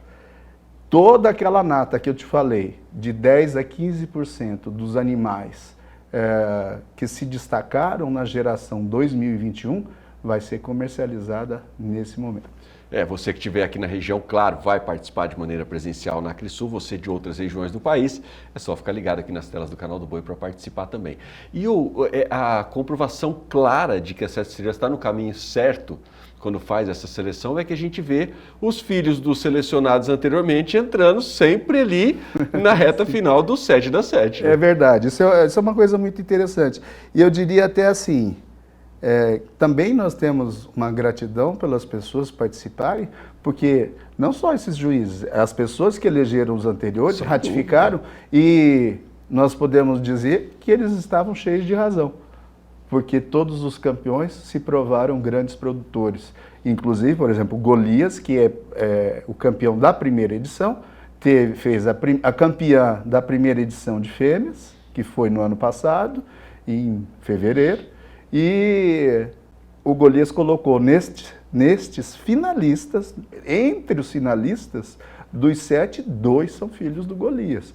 Quer dizer, então a repetibilidade dessa qualidade está se comprovando. Então, muito obrigado a você que ajudou a fazer os campeões anteriores. E é legal que a gente vê pela quantidade de pessoas que votam dentro do Brasil, de uma maneira geral, e também na região de fronteira, é que a pecuária realmente está preocupada com a qualidade, né? A pecuária hoje já sabe o que faz diferença no rebanho nacional. Então participa e a gente vê aí os resultados finais dessas eleições, vamos chamar de eleições, né? Sim. O que realmente se consagra como campeão é aquele que encheu os olhos da pecuária como um todo, né? Eu acredito que sim, Adriano. Tem uma coisa muito interessante, a participação feminina tem crescido, mas eu acho que está aquém do que eu desejaria, assim, porque a gente vê hoje a mulher participando de tantas tomadas de decisões. Nós temos clientes, Adriano, mulheres, que vão lá nas 7 Estrelas, vão adquirir quantidades de reprodutores de uma forma, vamos dizer, ostensiva, né? Um número grande de reprodutores e participam da escolha, da negociação, de toda a tomada de decisão. Então, as mulheres estão muito bem atualizadas hoje em dia. Usando a doutora Liliane Suguzawa como exemplo, é uma das maiores autoridades em melhoramento genético no Brasil, é uma mulher, né? Sim, então assim, eu quero convidar você, que é mulher, é do agro, para participar também e aumentar esse percentual de participação da opinião feminina. Para nós é bastante interessante também, viu, Adriano? Muito legal. Fala um pouquinho dessa participação do pessoal de fora do Brasil, que eu sei que o pessoal está participando também. Sim, hoje foi muito bacana, viu? Porque a gente foi para o escritório e teve um feedback, até nos pediram, a gente gravou um vídeo em espanhol, convidando o pessoal. E nós tivemos durante o último ano, visita de comitivas paraguaias e bolivianas. E assim, dentro das nossas redes sociais, nós temos pessoas que nos seguem de toda a América Latina, inclusive de outros países, de outros continentes também. Mas, assim, como nós sabemos que a proximidade maior é da Bolívia e do Paraguai, embora a 7 Estrelas nos tempos anteriores, Adriano, tenha sido uma empresa de renome internacional, com exportação de muitos animais para diversos países, principalmente da América do Sul e da América Central. Então, estamos muito felizes e resolvemos inseri-los. Então, tem um formulário todo em espanhol disponível para esse público, para que eles possam participar. Peço desculpas se houver algum erro de semântica, de informação, mas foi feito muito rápido, né, para que eles pudessem participar e entender melhor. Muito bom. E aí você falou que já foi um grande nome, um grande exportador. Não, pode não estar exportando no mesmo volume, mas o grande nome, eu tenho certeza que a 7 Estrelas ainda continua. Eu queria que você explicasse um pouquinho dessa presença no mercado internacional. Então, nessa nova fase, nós já temos representação de animais que foram exportados para o Paraguai e temos também alguns animais em coleta de sêmen, inclusive campeões dos 7 da 7, que têm o sêmen comercializado pelos parceiros lá da União na Bolívia. Então são animais que estão começando a ser utilizados nessas regiões e que também nos motivaram a convocá-los aí para conversar e participar disso. Por quê? Também dessas pessoas, Adriano, virão informações desse mercado, tanto do Paraguai quanto da Bolívia, e isso é um feedback muito rico para a gente, saber o que se pretende lá dentro da pecuária paraguaia e da pecuária boliviana. Esses animais necessariamente não serão os mesmos, né? E os critérios de escolha também necessariamente não serão os mesmos nossos. Então, para nós é fundamental esse conhecimento, porque a partir de agora a 7 Estrelas está presente nesses dois países, inclusive com a comercialização intensa de genética e de sêmen. Muito bom. E sem dúvida nenhuma, qualquer um dos animais que se sagrar campeão nessa seleção aí, que porventura o ganhador dessas doses de sêmen seja de um desses países, vai estar levando uma ferramenta excepcional para trabalhar o rebanho do lado de lá da fronteira também, né? Acredito que sim, porque nós temos assim algumas características específicas regionais, assim como tem no Brasil, né, Adriano? Não existe uma pecuária una para o Brasil, né? Mas você tem também, né, nesses países, a Bolívia eu não conheço a pecuária, conheço bastante do Paraguai e eu vejo assim que as variações são muito próximas ao Brasil. No Paraguai tem uma questão de uma intensificação talvez um pouco maior por se tratar de uma região um pouco menor. Então, mais fácil também de ter essa intensificação, né? E é legal que a genética desse nível no Nelore, colocada num país como o Paraguai, que tem aí uma característica de buscar sempre mais europeus, a gente começa também a mudar a qualidade da carne lá com a ajuda do Nelore, que sem dúvida nenhuma faz toda a diferença. Olha, Adriano, essa questão da carne é muito importante, especialmente eu tenho visto nas nossas conversas com os nossos parceiros paraguaios, eles têm uma observação profunda nessa questão e eles trabalham muito com as raças sintéticas europeias, né? O Brangus, o Braford, e estão sempre com um olhar para essa questão de qualidade de carne. Agora, o Nelore, com essa nova vertente de ultrassonografia, vai poder ser utilizado para esses criadores que buscam essa carne diferenciada. E nós temos certeza que isso vai ser porta de entrada para a carne brasileira em diversos países. Legal. Vamos falar um pouquinho sobre a votação. O pessoal de casa aí me falaram aqui que chegou até uma mensagem, o pessoal pedindo para explicar melhor como é que funciona essa votação. Eu disse agora há pouco que tem um QR Code aí, o pessoal aponta a câmera lá, vai direto para a página da votação. Aí lá dentro encontra um formulário, é isso? Na verdade, esse link que tanto o QR Code quanto no Instagram das 7 Estrelas a pessoa vai encontrar, vai abrir um catálogo, vamos dizer, como se fosse um catálogo de leilão, Adriano, onde tem todas as informações sobre o animal. Você não está comprando, mas está avaliando. Então, sim, é necessário que ele esteja totalmente aberto ali para você avaliar as informações. A pessoa tem a possibilidade de passar e escolher os animais que ela quer mais detalhes, buscar os detalhes desses animais, assistir a um vídeo de 1 minuto de cada um. Se ela quiser, ela assiste apenas dos que ela já achou mais interessante nessa primeira passada. Na última página, tem um link que a pessoa clica no botão e vai direto para o formulário de votação, onde ela preenche os dados e dá a sua informação e o seu voto. Fácil, sem dor de extremamente cabeça. simples, assim, são etapas, mas extremamente simples, dá para fazer tudo pelo celular, também dá para fazer pelo computador, então, sem complicação, Adriano. Até meia-noite do domingo? Não, até às 20 horas, horário de Brasília, no domingo. Então, o pessoal que está aí, ó, Mato Grosso do Sul, Mato Grosso, fica atento a esse horário, 19 horas, porque senão perde a votação. Isso. Naor, obrigado mais uma vez pela sua participação. Adriano, eu agradeço imensamente esse espaço que foi colocado aqui para a gente por todos esses dias aí. Hoje a última participação antes de sabermos o campeão e aquilo que eu te falei. A diferença está em menos de 2% agora, viu, Adriano? Então, quem sabe aí o seu voto vai fazer a diferença. Exatamente, vota porque seu voto vai definir o campeão. Legal, leva meu abraço para o Juliano. Muito obrigado. Um abraço. Bom, a gente segue agora com as informações do Mais Pecuária, são 18 horas e 55 minutos. Você vai ver agora que o manejo de pastagem sempre foi uma dificuldade para os produtores e técnicos que trabalham com a produção animal a pasto, pois é preciso ofertar uma quantidade adequada de forragem ao animal em pastejo e também garantir a sobrevivência da espécie forrageira. A repórter Kylie Rodrigues conversou com uma pesquisadora da Embrapa, a Denise Montanher, sobre como fazer esse manejo. Confira aí.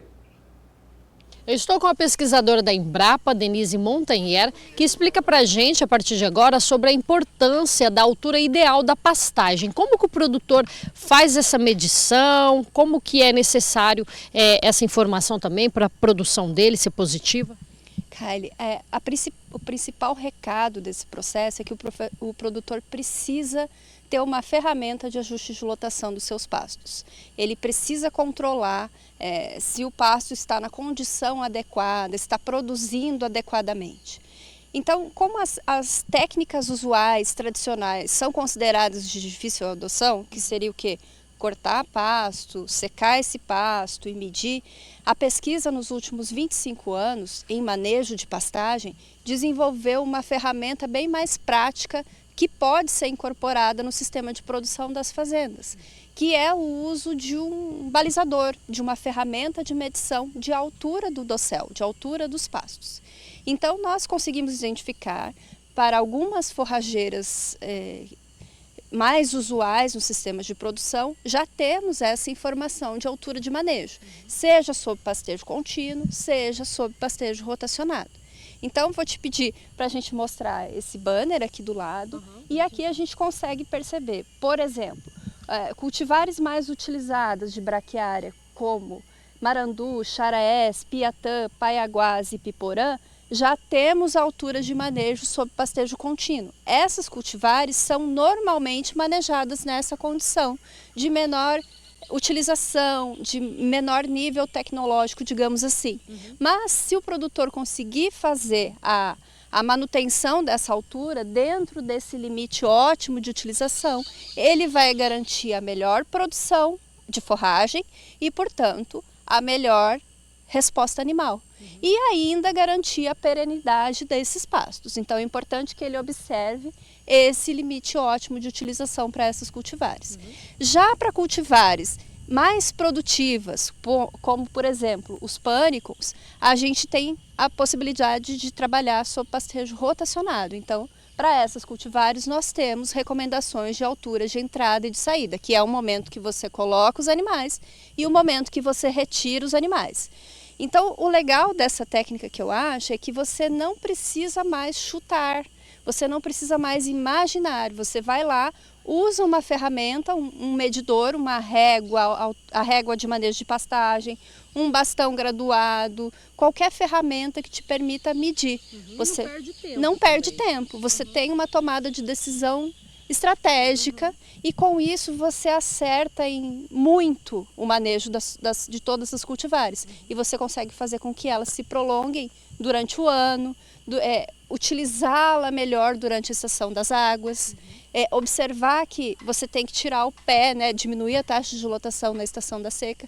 Então essa tomada de decisão com altura, o bacana é que te obriga a olhar para o pasto.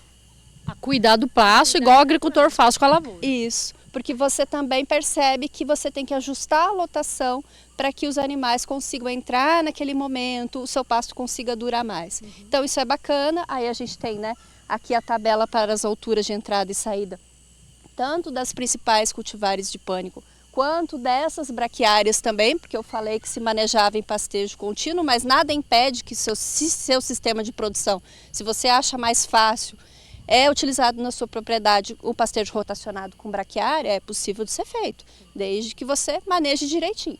Então também temos essas informações para as braquiárias.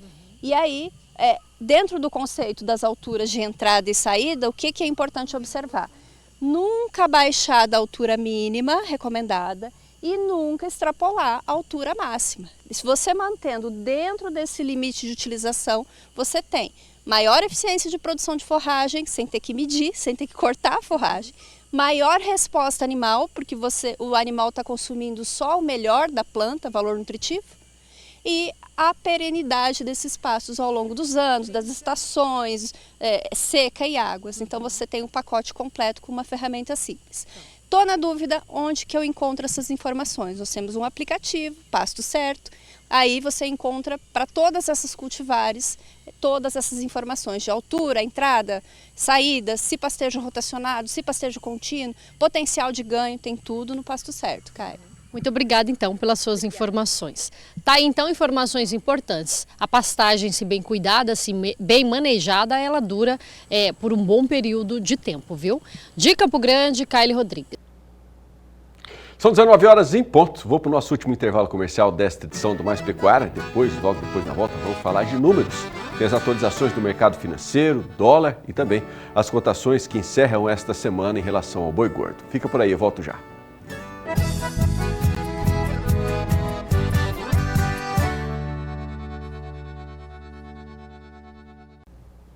Estamos de volta, são 19 horas e 3 minutos e é hora da gente virar a página agora para as páginas dos números. Vamos trazer para você como é que foi o fechamento desta sexta-feira, começando aí pelo dólar e também pelo índice Bovespa, principal índice da Bolsa Brasileira. Nós tivemos aí o dólar terminando esta sexta-feira negociado a R$ 4,88, numa queda de quase 0,5%, 0,47%. Na contramão, a Bolsa fechou o dia em alta, subiu a 0,61%. E terminou a sexta-feira a 132.022 pontos. Vamos falar agora sobre o mercado do boi gordo. Vamos ver como é que foi o movimento nesta sexta-feira. Já antecipo aí que foi um movimento um dia de muita estabilidade em praticamente todas as regiões, pouca movimentação, mas você vai acompanhar comigo aí os destaques agora. Sempre quando não tem nenhuma identificação ali do lado direito da tabela, indica que o dia termina como começou, sem variações nem para cima nem para baixo no valor da arroba. Então nós temos aí a sexta-feira com a Praça Paulista fechando o dia com a arroba cotada a R$ 239,00 e também lá no Rio de Janeiro, Belo Horizonte, R$ 224,50. Então esses são os números da região sudeste no fechamento desta sexta-feira. Vamos trocar a tela, vamos ver como é que foi o dia também lá no sul, mais um cenário aí que indica estabilidade. Noroeste do Paraná e oeste de Santa Catarina fecham o dia com a arroba cotada a R$ 234,50. Trocamos a tela, já temos agora informações sobre a região centro-oeste. Nesta primeira tela mostra os preços aí de Goiás e Mato Grosso do Sul e a exemplo das outras regiões, um cenário de estabilidade no fechamento desta sexta-feira, sem movimentação nem para cima e nem para baixo. Lá no Mato Grosso foi a única região que nós tivemos movimentação e pouca movimentação. Uma queda de R$ 2,00 no valor da arroba lá no sudeste do estado, que terminou a sexta-feira aí com a arroba cotada a R$ 206,00. Trocamos a tela, vamos agora para a região nordeste. Também fechou o dia como começou. Alagoas fica no destaque aí com a arroba cotada a R$ 234,50. E agora a gente tem a última região, que é a região norte, que indica também um cenário de estabilidade no fechamento desta sexta-feira, com Paragominas mais uma vez se destacando, com a arroba terminando o dia cotada a R$ 220,50. Vamos dar uma olhada agora nos valores em relação ao boi gordo, agora com informações do GPB Datagro. Está trocando a tela para você acompanhar comigo aí, vai entrar já. E a gente tem as informações agora passadas pelo GPB da Datagro, que indicam aí mínima, máxima, a bonificação do dia e o indicador, que é o preço base, a ponderação do valor da arroba, aliás, do boi gordo. Então nós tivemos aí lá em Goiás hoje, o boi gordo negociado com queda praticamente estável, mas com leve queda de 0,06%, com o indicador terminando a sexta-feira aí a R$ 234,89. Minas Gerais termina a sexta-feira com leve alta de 0,46%, com o indicador marcando aí R$ 244,93. Tivemos aí a máxima no dia de R$ 250, mas terminamos a sexta-feira com o boi gordo cotado a R$ 244,93. A exemplo de Mato Grosso, também o movimento foi de alta. Aliás, a exemplo de Minas Gerais, Mato Grosso também teve um movimento de alta hoje em relação ao mercado do boi gordo. A máxima chegou hoje a R$ 230, mas a sexta-feira fecha com o indicador aí a R$ 214,18, com alta de 1,92%.